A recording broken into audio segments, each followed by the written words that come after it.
Hi folks, my name's Tom. You're watching High Rant District. Today I want to talk about the records that have been put out by this year by a new imprint or sublabel, I guess, of Warner Records. It's the sublabel, I guess, is called Run Out Groove. It might be Run Out Groove Vinyl. Technically, I'm not sure. But the website for it is runoutgroovevinyl.com if you want to take a look at it.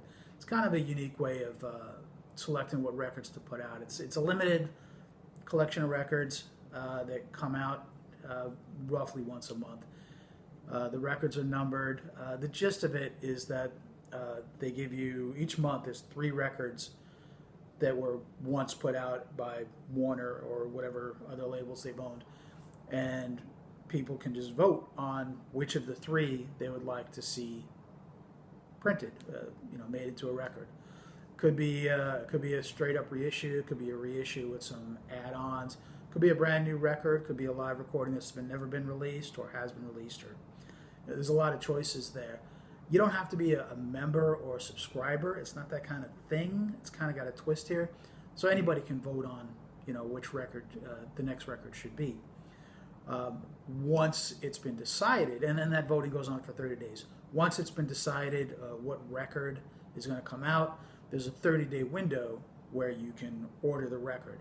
And however many records are ordered during that 30 days, that's the amount of records that are going to be printed. It's a little unusual in that, record stores can also order them. I've seen some on Amazon, so I'm sure they're buying a handful. But the numbers that are being made are not astronomical. There hasn't been, it's all been like between 1,000 and 3,000. Never hitting 3,000 is kind of the number of these that have been put out. So anyway, what I've been doing, although you can order the record each month directly from runoutgroovevinyl.com, I've just been walking into my local record store and just buying the record. I think almost every time I've grabbed it on release day. And my local record store is fairly large, and they don't carry a lot of copies generally of these. A couple times when I've grabbed the record, there's only been one. But anyway, let me just go through these records and show you what's come out so far. I've gotten everything so far. I'm not sure if I'm going to get to the next, if I'm going to grab the next release, but I'll get to that. So, all right, let's go take a look and see what's out.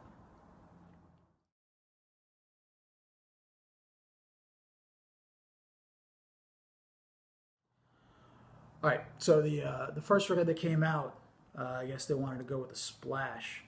It's MC5, the Motor City 5. Came out in May. That's when the record was released. It's a single LP. It's a compilation. It's not really a must-have. If you like the MC5, you probably already have these tunes. Here's a close-up of what the tunes are. It's got the uncensored version of Kick Out the Jams. It's got like a silver reflective, clearly, sleeve. The packaging is really good. Comes with an insert that shows, I guess, what the box of the tapes looked like, and then a bit of a write-up there.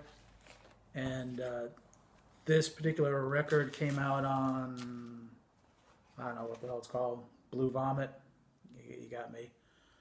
But it's interesting. It's got an Elektra label right there. And the flip side has the Atlantic label. So it's unique in that it's got both Elektra and Atlantic recordings on one record. So it's a single LP, and sound quality with all of these has been fantastic so far. You can't knock it. I'm going to do something unusual in this video and talk about the price that I paid for these records. And I'm going to talk about price because it's not, in my opinion, it's not insignificant. The MC5 record ran me $28, $27.99. So these are a bit on the pricier side. I'm not buying as big a volume of records as I have in the past. So I'm a little bit more likely to indulge, and I consider Run Out Groove right now an indulgence. It's pricey though, so your mileage may vary on whether these are worth it to you. The second release that came out is Echo and the Bunnymen. It's all live now. This came out, the MC5 one came out in May. I don't know if I mentioned that. This one came out the following month in June. And, it's a live record. It's not a reissue or anything, but it's a really unique, and some of you gonna just like roll your eyes at like why it's unique, but it's unique. It's live recordings from kind of a mishmash from 1980, 1983, and some from 1985. But you got 10 songs on here. And if I'm not mistaken, 8 of them are covers. You got, let's see, She Cracked by the Modern Lovers. It's All Over Now, which is a Dylan song. Soul, It's All Over Now, Baby Blue. Soul Kitchen is a Doors song. Action Woman is by The Litter, like an old late 60s psych band. Painted Black ends side A. That's a Stones song, of course. And then on side 2, you've got Run, Run, Run and Heroin, which are Velvet Underground. Friction, which is Television. And then you got like 2 songs by Echo and the Bunnymen that are there. So you got Crocodile, and then the album ends with like an 8-minute version of Do It Clean, which is a really great version and classic Echo and the Bunnymen song. Insert has a picture there, and then some notes on the record. This one ran me $25.99. Again, see what I'm saying about being a bit pricey. It's got 2 different labels on it. This shows, let's see if I can get that to come in focus. There you go, Corova Records, and also the other side shows Corova as well, if you can see it. If not, oh well. It's on plain black vinyl, which is fine by me. The third one to come out is a straight up reissue. Nothing else has been done to it, although it sounds great. It's the debut album by Secret Machines. This came out in August. It's let me talk about the editions. The MC5, I got some notes here because I never remember these numbers. The MC5 was an issue of 2,668. Mine is number 1048. And the thing about numbering is it's kind of a weird thing because if you got like record number 1, if yours was labeled number 1, does that mean it was like it could mean that it was the last record pressed because here everything came off, like here's the last one off, here's the first one will number.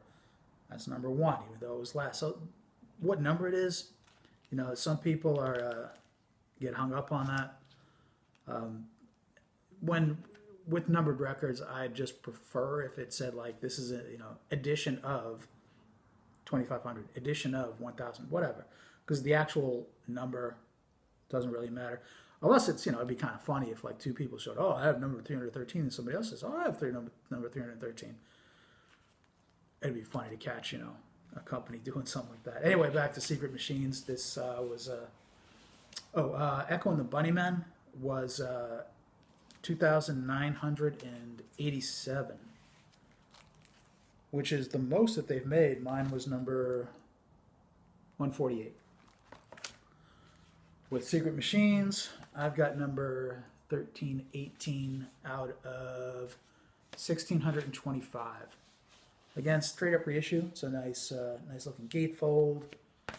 It's got it's got lyric inners for the 2 albums, and it's on one clear record, and then the other one is, I don't know, pink flesh colored. I don't know. Anyway, Secret Machines. This record, yeah, I'm gonna keep jumping around. So the MC5 is a great, that's a great record. I enjoyed Echo and the Bunnymen, even though 8 of the 10 songs are covers, is fantastic. Secret Machines, I've never listened to them until I got this record. It's good, it's decent. I don't know if I'm gonna keep on to it long term. You know, if it was a single album, yeah, but like when I pull out an album, I just want to play the whole thing, and I don't know, I just don't know that it grabs me over 2 albums. 4th album that came out, the Dream Syndicate, the complete Live at Raji's. This came out, Live at Raji's came out in 1989, and this is a reissue, but it adds some songs. I think there's 4 extra songs on here that were not on the original. This was an issue of 1,349. There's my number, 1210. It's a gatefold, sharp looking gatefold. Let's look at the tracks. Kind of a bluish, swirlish thing. This is a double LP as well. And yeah, I really should plan this out better, but the price on this, the Dream Syndicate, was the most expensive one I've gotten so far. It's $39.99. Double LP. It does sound fantastic, and I love this album. It's really, really good. The Secret Machines was also $39.99.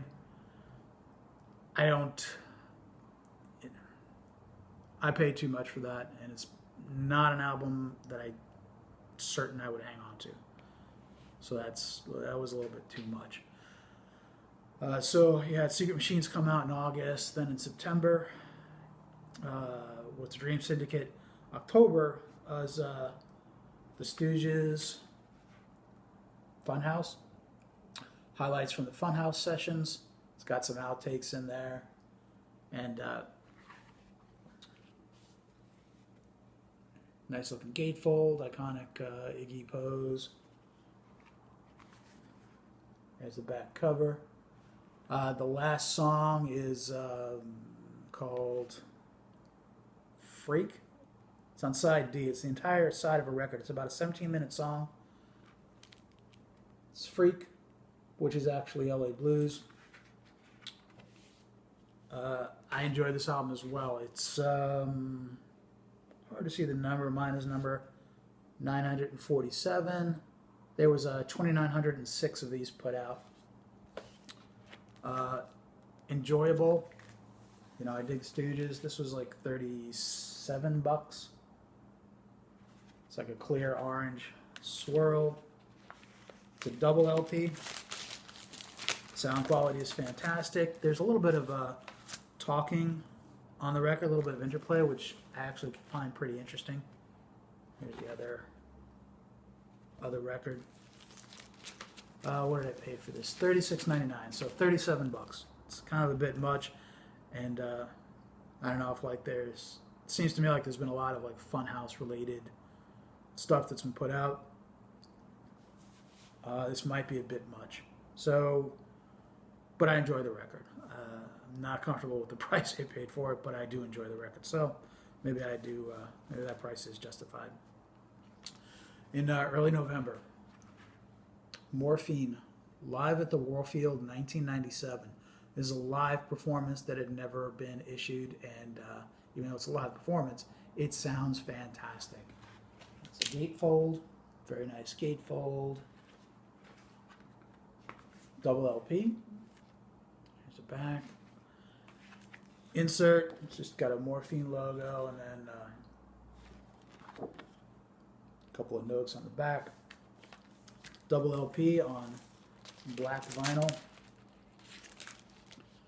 If you like saxophone, you'll like Morphine. It's really, really a really good album. It's 2,555 of these were put out. It's number 1586. Excellent album. Great sound. I enjoy everything on the album. I'm glad I got it. The latest one, this is the last one that's been put out, the 7th one. This came out in late November. Marshall Crenshaw, Thank You, Rock Fans. This is, and again, all these records, the sleeves are really nice. The sound quality has been fantastic. Definitely paying more for these records, but they're doing a quality job here. What's my number? My number is 377, and this was an edition of 1155. This is live recordings that Crenshaw did in support of his debut album. So this is like a 1992-ish live album.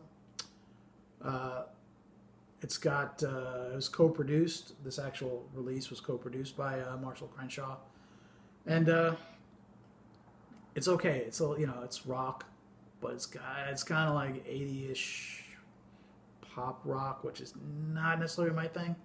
I don't know if I hang on to this long term. Nothing to do with the quality of it, just not sure that it's grabbing me. And what did I pay for this? $30.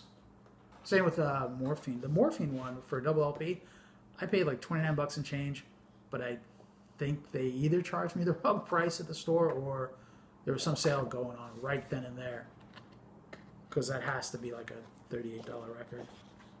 Insert. It's got pictures of the tapes, and then the vinyl itself, black vinyl, Warner Brothers label. So you got 7 records there so far that have actually been released. The ones that are the best to me have been the live albums. The Echo and the Bunnymen, it's all live now. Fantastic live album. Even though it's kind of it's almost all covers. The Dream Syndicate, fantastic live album, and Morphine, fantastic live album.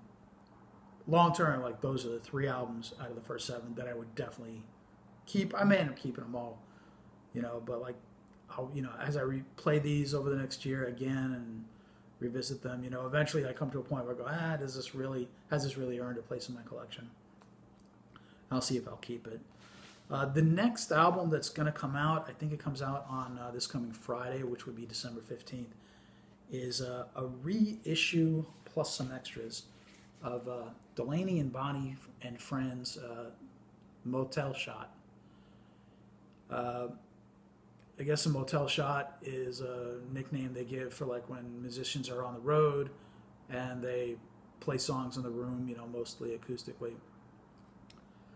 I'm conscious of the price I'm paying for these run-out groove versions of the records, and the price is justified by the quality. But I was unfamiliar with this band and this album, so I picked up an original. This came out in 1970 or 71. It's a gatefold. The interesting thing about this album is the contributors. Let's see. Musicians and vocalists include Bonnie Bramlett, Delaney Bramlett, Graham Parsons, Bobby Whitlock, Jim Keltner, Dave Mason, Dwayne Allman, Iva Bramlett, Eddie James, Carl Radel, Leon Russell, Jay York, Sandy Konikoff, John Hartford, Kenny Gradney, Ben Benet, and a cast of whoever. The original came with the cool lyric insert. And the reason I picked up the original, I was unfamiliar with the album, and I bought it on Discogs in great shape. Shipped, it was like 11 bucks and change. And I'm certain, because the Run-Out Crew version is probably going to be like about a $38 record. I saw the chance to get it for 11, and that's what I'm going to do. So this may be the first Run Out Groove one that I skip. This came out on Atco. Let that focus. Now here's the weird thing. I enjoyed all the Run Out Groove records so far, the first 7 that I got in my hands. So I just bought this one. It's not a record I was familiar with. Oddly enough, it's very gospel revival-ish sounding, and it's not grabbing me. So $11 and change shipped. I'm glad that I did that before grabbing the reissue. Well, now this is a single LP in original form. The reissue is going to be a reissue on one album, and then the second LP that's in the Run Out Groove version is going to be supposedly acoustic outtakes, which sounds interesting. I don't know if it's going to be $38 interesting. I'm pretty sure it's not, but so there you have it. That's what's out so far. The 9th one, dogs are barking and probably got a terrorist at the front door. I'll be right back. Okay, I'm back. Apparently it was one of those terrorists from the delivery companies that deliver packages. Anyway, upcoming on Run Out Groove, the next release after this, Delaney and Bonnie and Sons, which comes out in like 2 days. I'm guessing sometime in January is Dr. John. They're going to have Professor Bizarre's Funknology, I think it's called. It's an edition of 1691, and it's a double LP, so 36, 38, $40 probably. Dr. John puts out an interesting mishmash of sounds, like rock, psych, Creole, like from the early 70s. I'm sure I'm going to grab that one. After that, I assume in February, is a single LP, a reissue, I think, of Lou Johnson, Sweet Southern Soul. And I don't know, I've listened to a couple of snippets of that. I know soul is, as far as vinyl collecting goes, soul is the new jazz. Everybody that's got like hipster tendencies, grabs jazz records, and now I think that shift is going towards soul. Like, I think the hipsters are all into soul now. And I like soul too. I got a bunch of old Stax records. I like that kind of soul, and I'm just talking out of my ass now. After that is March, April, is going to be the first vinyl release of Ministry's Greatest Fits, which is kind of a greatest hits album. First time on vinyl. It's been out on CD. I've got the CD somewhere. I love Ministry. Al Jorgensen and company are fantastic. I saw them up in Barrie, Ontario in 1994 as part of Lollapalooza, which was before Lollapalooza turned to a complete sellout. That was a great show up in Barrie. Barrie's a really cool area of Ontario. Anyway, there you go, Run Out Groove. Generally speaking, great packaging, great sound quality. The quantities are limited. You're going to pay a bit more for it. If you have an inkling that you might like any of these records, grab them. They're really good stuff. Pay attention to the website, I'd say, if you have an interest too, runoutgroovevinyl.com. Because when they they show these 3 albums that you get to choose from, and the interesting thing is that you may, even though the 2 other albums may not get picked, they may be interesting albums to you that you go like, hey, that's an interesting record, and I might go grab it, because a lot of times, they're not that expensive. I picked up Plastic Land, which lost out. It's a 1980-ish psych record. It lost out in the vote one month, like in one of the early months. But I picked it up for $10-15, an original copy. It was a really great site from somewhere in the Midwest, might be a Minneapolis area. So not only is the record that they put out interesting, but the 2 records that lose the vote might be of interest to you as well. Take a look at the website. I don't get anything from Run Out Groove. This is all my own money that I spend on these. And I enjoy them. So thumbs up, Run Out Groove. You did a great job here so far. Digging what you're doing. Put out some metal. Thanks for watching, everybody. Catch you later.